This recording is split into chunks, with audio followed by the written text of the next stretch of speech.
Hello guys! Welcome back to another vlog. So today natapos na rin ang aming Hong Kong 2023 tour and adventure.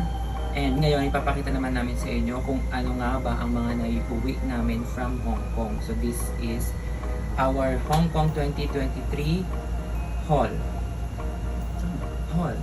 Pinagsama-sama na namin, kasama na yung mga binili namin from day 1. Day 2 is Ocean Park, Day 3 is our Disneyland, and our city tour, which is our last day. So, let's start!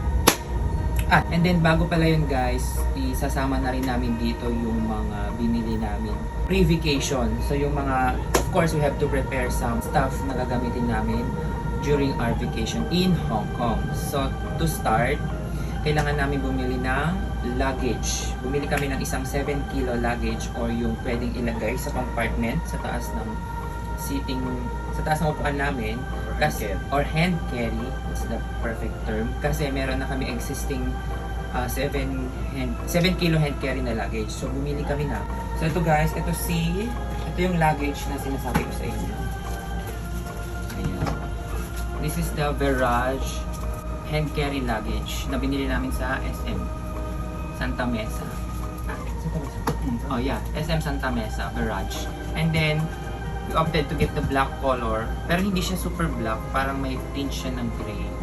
Hindi naman siya sobrang matte and matte. And then, hindi namin mapapakita. Pero, expandable siya.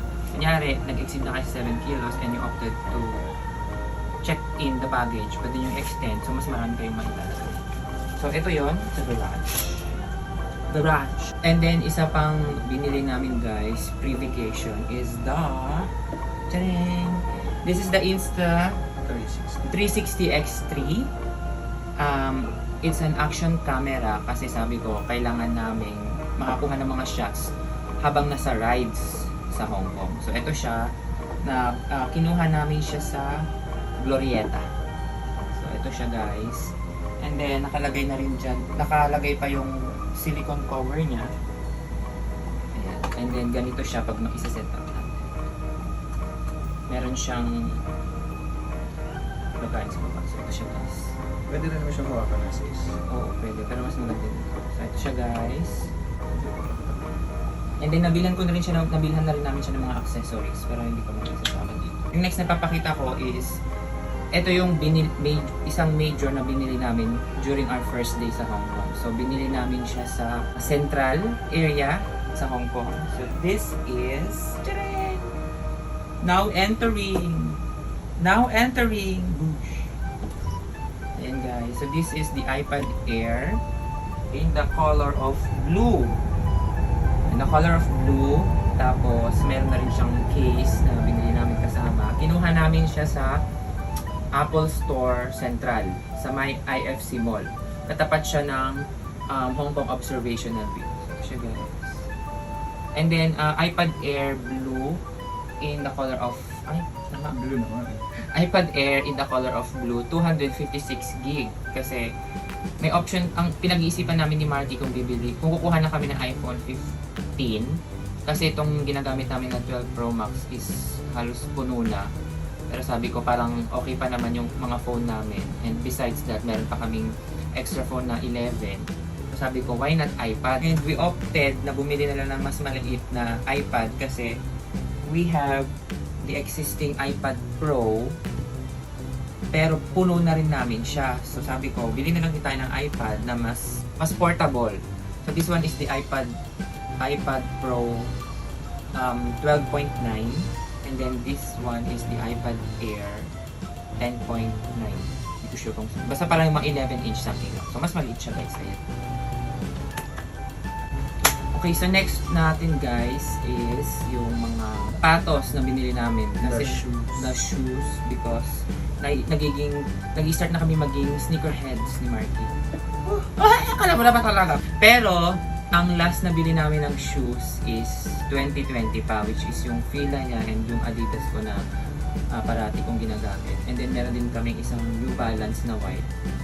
Pero sabi ko lang nandun na kami sa Hong Kong, why not take the advantage na bumili ng mga shoes. So first in our list is Nike, from Nike. This specific store na pinuntahan namin guys is sa Mongkok area mismo siya. So ito siya. Labas natin. Ito po siya kung ito isa. Yan, ito isa. Ito yung kay Marky. And then ito yung sa akin. Parehas kami guys, magkaiba lang ng kulay. So yung ano namin, Nike M9 Air Max Alpha Trainer 5. Magkaiba lang kami ng kulay. Papakita ko. Nasuot na namin to guys sa Hong Kong kasi binili namin to ng D2. So nasuot na namin siya. Diba? Nakakapak mo siya naman. Lupa. Lufa. Semento lang.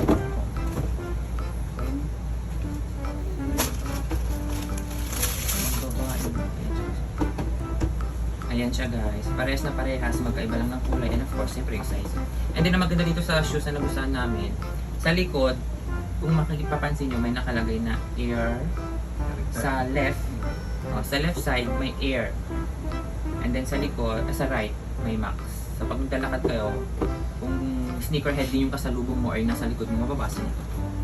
Nike Air Max. Okay? So, next natin guys is from Adidas. Adidas. Day 4. Ay, Adidas. And then nabili naman namin to ng day 4 na, which is our last day. Pahabol. Pahabol. Dahil parang, alam mo na,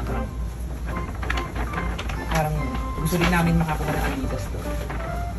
So this one, ito yung sa akin, hindi na kami magkapareho ni Mark. Pero same shade. Ayan guys, kita nyo naman. Hindi pa namin ito nagagamit. Kasi last day nga namin binili. Yung Nike guys, nagamit na namin kasi second day naman siya binili. Diba? Ang ganda. Team Putek. Team Putek tayo. Ito siya guys. Ayan. Mine na lang mine. Charit lang. Mine. Sure. Ang ganda mo siya. And then, nasaktuhan namin nung pumunta kami sa Adidas, naka-sale sila na pag kumuha kayo ng dalawang pair, third pair ng shoes, is magkakaroon pa ng discount on top of the existing discount nitong dalawa. So, syempre, bilang nandun na kami, we grab the opportunity, of course. So, we have another pair of shoes from Adidas. Hindi lang opportunista. Bilang mga tayo, mga shoppers. Ito naman guys, yung isang binili namin, since sabi ko, parating white yung mga shoes namin. Shade of white, beige, ganyan. Sabi ko, why not mag-try tayo ng black? Pero, at the same time, masusuot namin pareho. So, yung size na susundin namin is yung size ni Marty kasi mas malaki yung paa niya. So, ito yun. Ay, lumos matulog. Ayan. Ayan, guys. Black tayo. Ayan. Diba guys, ang cute? Ayan guys. Ito, sinukat naman ni Marty to.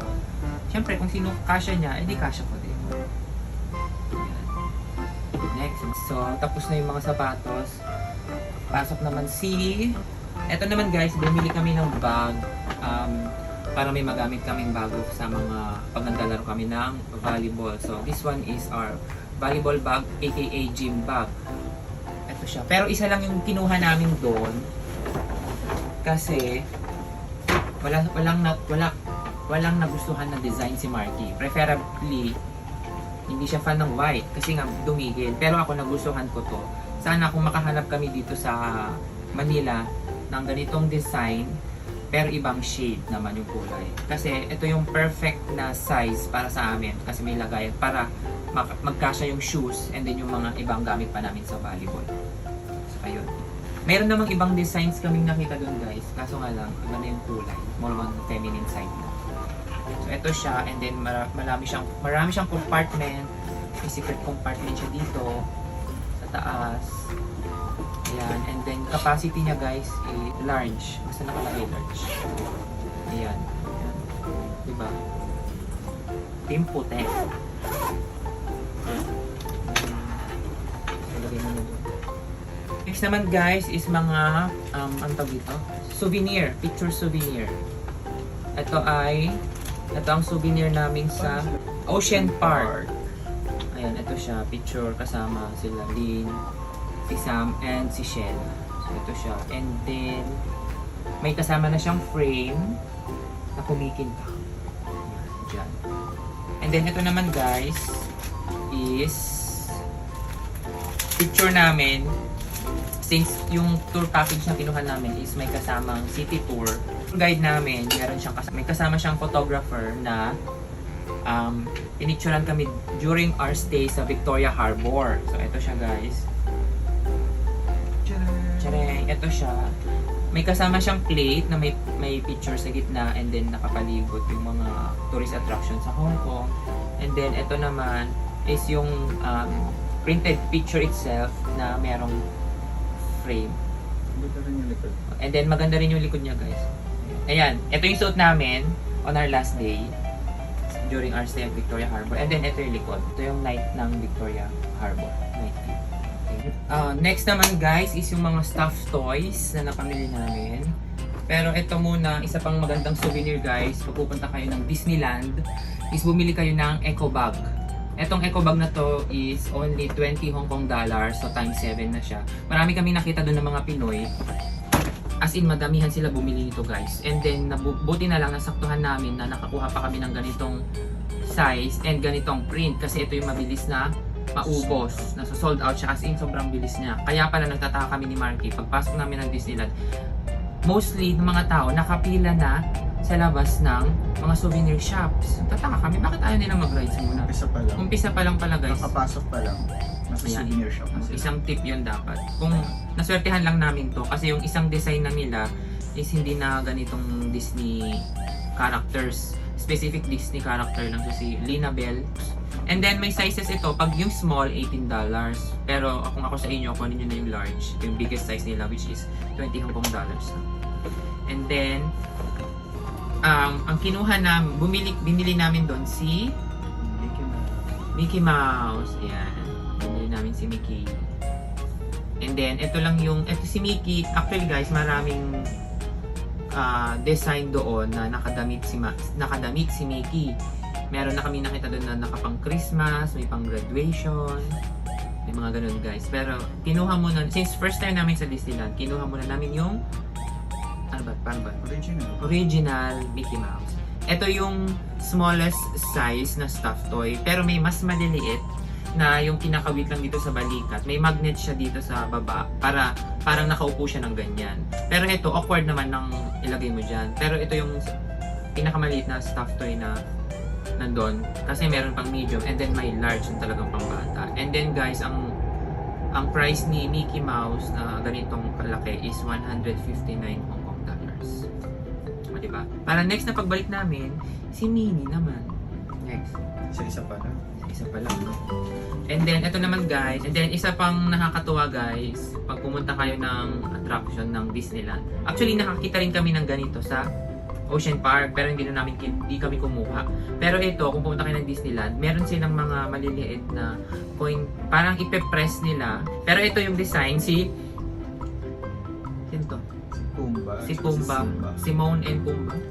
Simba yan, at saka si Pumbaa. Si Pumbaa at saka si Simba. Wala si Timon. Coin press. And then, nagkakahalaga siyang 15 Hong Kong dollars. It's either 10 peso na buo or 5. Peso? Ay, 10 Hong Kong dollars na coin na buo or 5 Hong Kong dollars na buo. Octopus din yan to. Pwede rin octopus guys. Isa palang tip yun. Kailangan nyo kumuha ng octopus kasi magagamit nyo siya sa transportation, sa bus, sa MTR, sa convenience store, 7-Eleven, tapos ayun, sa mga attractions. As in guys, very convenient tong octopus card nila. Ito naman ang mga sunod is mga napanalunan ko Ayan, napanalo na niya guys. sa Ocean Park. Tama? Sa Ocean Park, second day. Dalawa sila. Ayan. Ang first na napanalunan namin is ito. Tama ba? Yan muna, yung malaki. Ito muna. Tapos ito naman is yung pangalawang laro ko. Siya ulit nakakuha guys. Ako lang. So dapat akin lang to. Wow, grabe siya. And then, ito guys, nakuha, paano ba? Pag pumunta kayo ng Ocean Park, let's say may binili kayong item doon, like food. Food, bibigyan nila, or kaya mga souvenir, bibigyan pa nila kayo ng voucher na mga gamit nyo sa paglaro doon sa mga arcade games nila doon. So, nabigyan kami ng 60 Hong Kong dollars na voucher na magagamit namin. So, ito, ang total na price niya ay 70 Hong Kong dollars. So, from $20, nag-add pa kami ng 50. para makapaglaro kami and napanalo namin ito. Same thing na ginawa namin with, anong pala niya? Foxy. With Foxy. Ayan. Ito si Panpan. Si Panpan, ito si Foxy. Then after ng mga yan guys, pumili rin. Siyempre, hindi mawawala ang mga drinks and foods. Milk flavored drink, papaya. Saan na nakaharap sa kanila? Ay, harap na kanina. Ayan. Tapos ito milk tea. Milk tea. Ito banana naman. Mga flavored drink. Tapos Mukhang soya. Hindi, alcoholic drink to guys. Santori. 12%. May 3%. Ito din, Santori. Tapos ito naman guys is bubble milk tea. Dalawang flavor. Yung isa is taro. Yung isa naman ay regular bubble milk tea. And then ito, peach, tok-tok peach ginro. Alcoholic drink din yata to. And coffee. And of course, di ba walang coffee, di ba? At isang pinagmamalaking nabili ko. Pinagmamalaki. VLT. Hindi ko alam kung tama ba yung pagkakabasa ko. VLT Vita. Hong Kong style milk tea.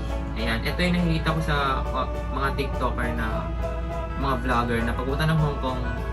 Must try. Ito. Must try guys. Sorry. Must try. Next guys is ito. Mga coffee. Of course, some chips. Lays, Calbee, mga chocolates, Kit Kats, ano pa ba ito? Swiss Miss, Swiss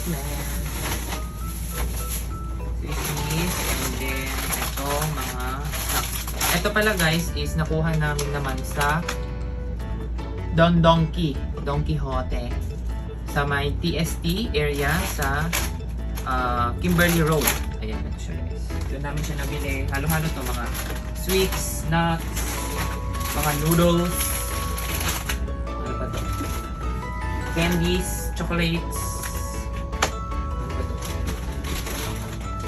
Ayan, mga sweets, nuts, pocky. Hindi ko mabasa, basta mukhang masarap. Lagay sa cart. Potato chips. Potato chips. Ito si Milky. Parang isa sa mga character ng Don Don yan. And then pa ito, mga nuts. Almond. And chocolates. Sino to? Mga biscuit. Flavored biscuit. Mga tarts. And ano ba to? Black almond. Tapos, hindi ko na kasi mapapakita guys kasi naubos na namin right there and then. Nag-try din kami tinry din namin yung bakehouse, famous bakehouse nila, Egg Tart. So yun, and then isang pasalubong na binili namin sa Mongkok area.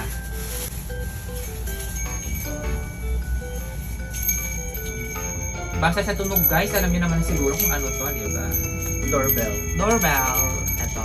Wind chime. Ito guys, binili ko to sa Mongkok para sa bahay sa Isabela. So yan, pag uwi namin, may isasabit na siya. Diba? Bilang naniniwala tayo sa mga swerte. Uy, hindi, ano lang to eh. Required. Then, nag-request kasi si Mama ng something that will remind of Hong Kong para sa bahay. So ito, kumuha ako ng wooden chopsticks. And of course, ang walang kamatayang Ref magnet.